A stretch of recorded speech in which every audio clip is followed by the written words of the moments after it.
Well, I guess this lunacy that started last night has to be covered, though to be honest we kind of expected it from the start, especially with these corrupt and evil puppet ministers that we've got.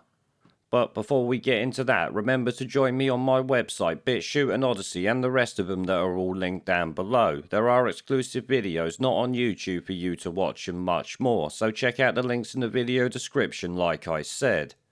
Now, back to this shit show here. As many might have heard, the JCVI, or Joint Committee on Vaccination and Immunisation, decided that jabbing kids at little to no risk was not a good idea. They did this because the benefits are too small, kind of obviously. In fact, a brain-dead demented seal could have figured that out in 5 seconds flat, but our government needed a whole department to go and do it. Clearly, it should have been obvious to anyone from day one, especially when you look at the government's own figures and all that they have said about who's in danger and who is not.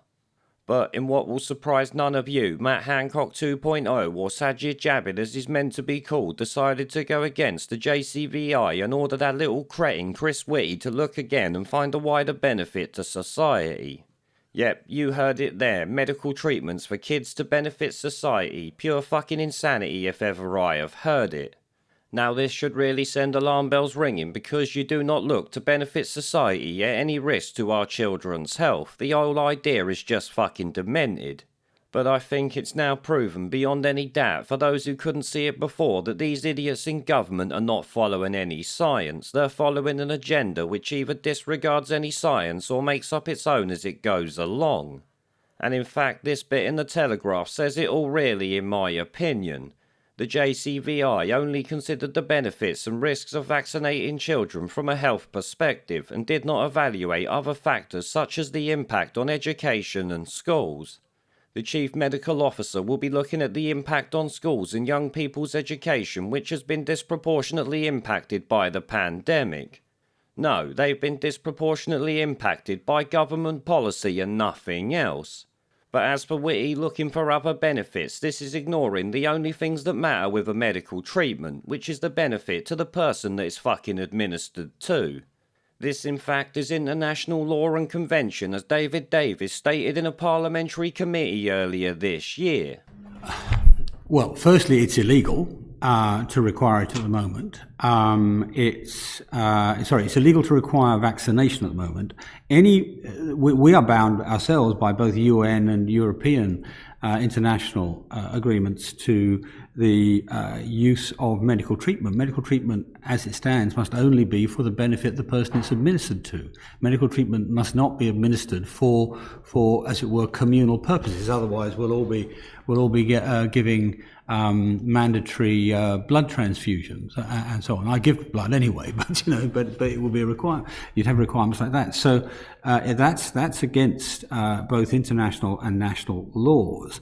The answer, as I intimated to the previous questioner, is to solve the problem by the method which is legal and acceptable, which is to vaccinate the people who are at risk. So there are a variety of good reasons for people not to take a vaccine. I've had a vaccine, and I think most of the reasons are not ones I would subscribe to, but people have that freedom. Now, what this proposal does is, in effect, coerce those people. And that's also against a number of international conventions we're signatories to. And indeed, just recently, the Council of Europe passed a resolution saying, 732 said, that ensure that citizens are informed that vaccination is not mandatory and that no one is politically, socially or otherwise pressured to get themselves vaccinated if they do not wish to do so themselves, and ensure that no one is discriminated against for not having been vaccinated due to possible health risks or not wanting to be vaccinated. And this explicitly does that. This explicitly discriminates against people who have not been vaccinated. And as I tried to explain with my parable at the beginning, it doesn't actually provide protection for the rest of the population. So those are the sort of backdrop. The other point... So there you heard it, guys. Make sure you remember that if they claim this is being done to protect the community or society. Now at this point, some of you might remember 15 days to flatten the curve 530 days ago, or Boris Johnson saying 15 million jabs to freedom. It would seem the government and media are hoping people have forgot about that, so we need to make sure that we remind everyone just how often the goalposts have moved. Now on to kids, for fuck's sake.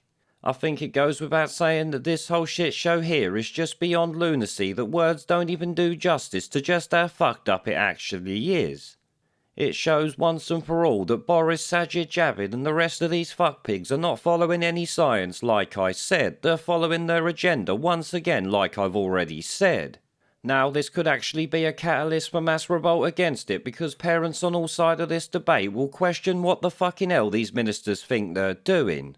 Getting people to use their kids as a shield to protect the old or anyone else is not something most parents would do, and anyone who would shouldn't be fucking parents anyway. It's us who are the shield protecting the kids, not the other way around, and it never should be. I bet every generation that's come before mine will think the same as me on that one.